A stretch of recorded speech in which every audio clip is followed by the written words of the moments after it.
পাবনা ২ আসনে জামায়াত প্রার্থী অধ্যাপক কে এম হেসাবুদ্দিনের ব্যাপক গণসংযোগ। সুজানগর উপজেলা প্রতিনিধি এম এ আলিমের রিপোর্টে বিস্তারিত।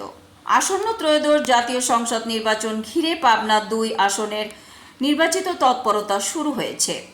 এরই ধারাবাহিকতা বাংলাদেশ জামাতে ইসলামীর ঘোষিত সংসদ সদস্য প্রার্থী দলটির সুজানগর উপজেলা শাখার আমির ও পাবনা ২ আসনের জামায়াতে মনোনীত সংসদ সদস্য প্রার্থী অধ্যাপক কে এম হেসাবুদ্দিন রবিবার ব্যাপক গণসংযোগ করেন।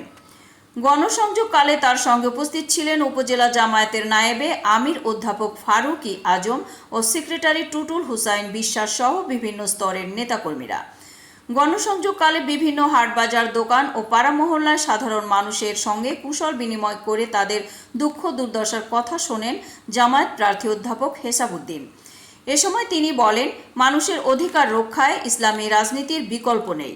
আমরা ক্ষমতার জন্য নয়, জনগণের কল্যাণের জন্য মাঠে নেমেছি। তিনি আরও বলেন, দেশে ইনসাফ ভিত্তিক শাসন ব্যবস্থা প্রতিষ্ঠা করতে হলে নৈতিক নেতৃত্বের প্রয়োজন। ইসলামী মূল্যবোধে বিশ্বাসী রাজনীতি পারে সেই শূন্যতা পূরণ করতে। ইনশাল্লাহ আমরা বিজয়ী হলে জনগণের দুঃখ কষ্ট লাঘবে নিরলসভাবে কাজ করব। সোমবার জামায়াতের নেতাকর্মীরা জানান, গণসংযোগে এলাকাবাসীর মধ্যে ব্যাপক সাড়া পড়েছে এবং জামায়াত প্রার্থী অধ্যাপক হেসাবুদ্দিন ধর্মীয় ও সামাজিক কর্মকাণ্ডে জড়িত থাকার কারণে আস্থাভাজন প্রার্থী হিসেবে বিবেচনা করছে পাবনা ২ আসনের জনগণ।